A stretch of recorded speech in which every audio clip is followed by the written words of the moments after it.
حراي مبار إذا هجي قلت لكم صنعخو قرب مأتوي بزعبة مايكروسوفت باوربوينت كاب هجي ساعات جميرنا دماني تي مايكروسوفت باوربوينت اللي نزلنا كما يمثل ان انتاي تحسو يزلو حدا بحدا وشتو كافيتنا كنا مهارينا مالتيو سلازي بروخ مكتتالي برلنا بزتغالى متن دما مساي كسعبو تخوليهم مالتيو لابتوب وي كمبيوتر نحدا لكم كوينو زي باوربوينت نحدا تسعينا لا خويناتا كمبيوتركم بكم زلو تمرتي بحد براكتيس ناغبركم مستخدو زيادة نتردأكم كخيدي خيلي مالتي نجمر مبار هاراي إذا خجلت لكم صنعه سلايد نابنت نحدا ريخما بمايكروسوفت باوربوينت جيري عداليا مالتي سلازي نزي مايكروسوفت باوربوينت ناخن مهار እንታይ እዩ ዝመስል ብኸመይ ኣገባብ ጌርና ከዓ ፕረዘንቴሽን እንዳሉ ክንርኢና ማለት እዩ እተን ስላይድስ ክብለኩም ዝፀናሕኩ እዚአን እየን እዚኣ ሓንቲ ስላይድ ቀዳሚት ስላይድ ካልኣይ ስላይድ ሳልሳይ ስላይድ ከምዚ እናገበርና ከዓ ንሰርሖ ማለት እዩ ስለዚ ኣነ ብመልክዕ ቪድዮ ገይረ ከዓ ነዚ ትምህርቲ እዚ የዳልወልኩም ኣለኹ ማለት እዩ ስለዚ ነዚ ኢና ክንመሃሮ ማለት እዩ ኣዝዩ ኣገዳሲን ጠቃምን ዝኾነ ትምህርቲ እዩ ብፅሞና ክትከታተሉ ከዓ ብክብሪ ይዕድመኩም ማለት እዩ هراي مبار نجمر مجمرتا أنا كمبيوتري ويندوز 10 تسعين زلا ناتكم ويندوز 11 ويون كالك خون خليو أبزي ستارت لنا مساعتنا نتحتي نخيد مو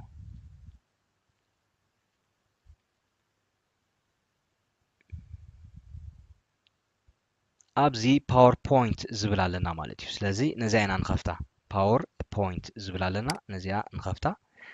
ስለዚ ኦፊስ ፓወርፖይንት ይኽፈት ኣሎ ማለት እዩ ስለዚ መጀመርታ ክኽፈት ከሎ ከዓኒ ከምዚ ክመስል ይኽእል ወይ ከዓ ናትኩም ከዓኒ ኣየናይ ዓይነት ኤዲሽን ትጥቀሙ ኣለኹም ስለ ዝውስን ካልእ ትርኢት ክህልዎ ይኽእል እዩ ማለት እዩ ኣብ ውሽጡ ምስኣተና ግን ዳርጋ ተመሳሳሊ እዩ እቲ ትምህርቲ ንኩሉ ኣፕላይ ዝገብር እዩ ማለት እዩ ኣነ ኣክሰፕት ክብለ ስለዚ ኣብዚ ከም ንዕዘቦ ዘለና እዚኣ እታ ናይ ማይክሮሶፍት ፓወርፖይንት እታ ናይ ፕረዘንቴሽን ሰርሓላ ኣፕሊኬሽን ሶፍትዌር ተኸፊታትልና ኣላ ማለት እዩ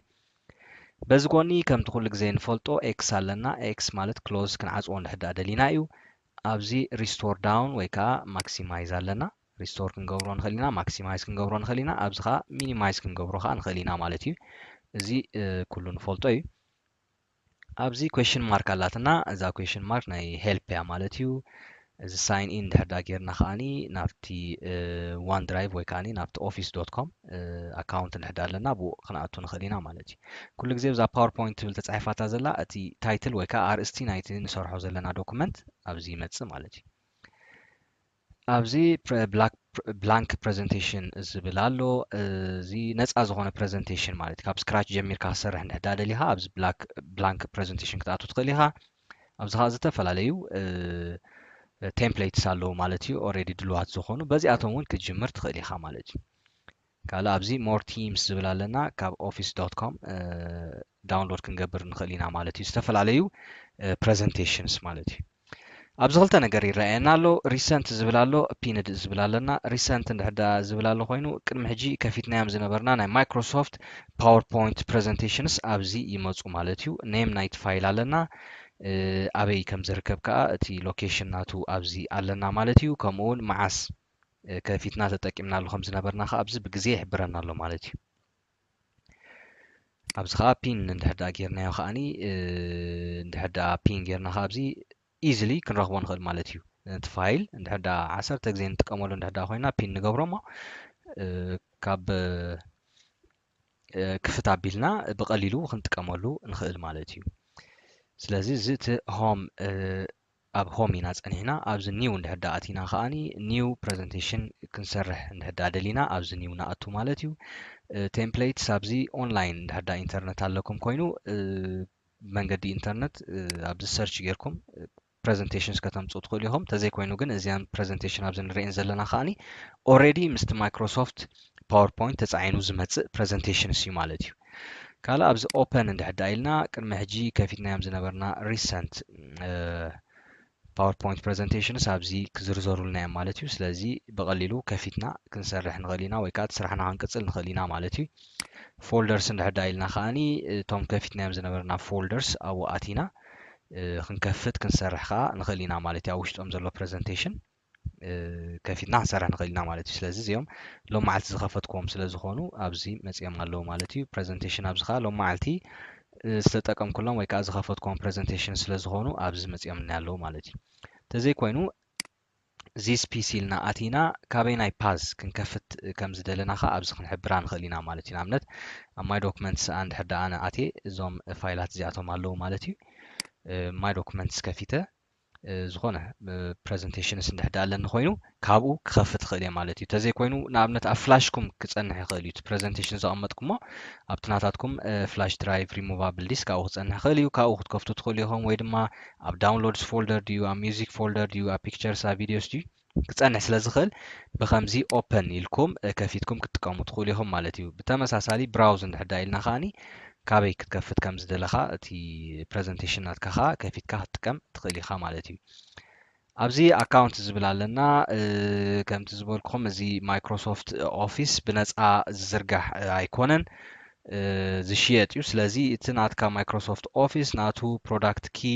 ክትሪኦ ወይ ክትቂሮ እንድሕር ደሊኻ ኣክቲቬትድ ድዩ ኣይኮነን ክትሪኦ እንድሕር ደሊኻ ኣየናይ ቨርዥን ናይ ማይክሮሶፍት ኦፊስ ትጥቀም ከም ዘለኻ ኸ ክትሪኦ እንድሕር ደሊኻ ወይ ሳይን ኢን ክትገብር እንድሕር ደሊኻ ናብ ኦፊስካ በዚ ክትኣቱ ትኽእል ኢኻ ማለት እዩ ስለዚ ኣብዚ ብዙሕ ነገራት ኣሎ ቀስ በቀስ ክንሪኦ ኢና ንሕጂ መእተው ስለ ዝኾነ ሕልፍ ሕልፍ እየ ዝብሎ ዘለኹ ፊድባክ ዝብለና ዘሎ እዚ መንገዲ ኢንተርነት ናብ ማይክሮሶፍት ኦፊስ እንድሕር ዝኾነ ሓበሬታ ክትቦም ደሊኻ ኣብዚ ክትኣቱ ትኽእል ኢኻ ማለት እዩ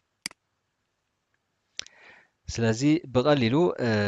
ነዚ እዩ ዝመስል ማለት እዩ እቲ ናይ ፕሬዘንቴሽን ሶፍትዌርና እዚ ነፃ ከሎ እዩ ማለት እዩ ስለዚ ክንጅምር እንድሕር ደኣ ኮይና ኣብዚ ፕሬዘንቴሽን እዚ ኢና ነዳሉ ማለት እዩ ኣብዚ ዝተፈላለዩ ታብስ ኣለውና ፋይል ዝብል ታብ ኣለና ዳርጋ እቲ ክንሪኦ ፀናሕና እዩ ሆም ኒው ኦፕን ኣለዎ ኣብዚ ኣካውንት ፊድባክ ርኢና ፀኒሕና ኦፕሽንስ ከዓ ኣላትና ማለት እዩ ኣብዚ ኻ ዝተፈላለዩ ሴቲንግስ ናይዚ ማይክሮሶፍት ፓወርፖይንት ንልውጠሉ እዩ ኣብዚ ቀሲልና ክንሪኦ ኢና ማለት እዩ ካልእ ፋይል ዝብል ታብ ኣለና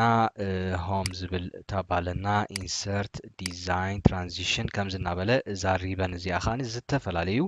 ታብስ ኣለዋ ማለት እዩ ዊዝኢን እቲ ታብ ከዓኒ ዝተፈላለዩ ግሩፕስ ኣለዉ ንኣብነት እዚኣ ክሊፕቦርድ እትብል ግሩፕ ኣላ ኣብዚ ፔስት ኮፒ ካት ፎርማት ፔይንተር ኣለዉ ማለት እዩ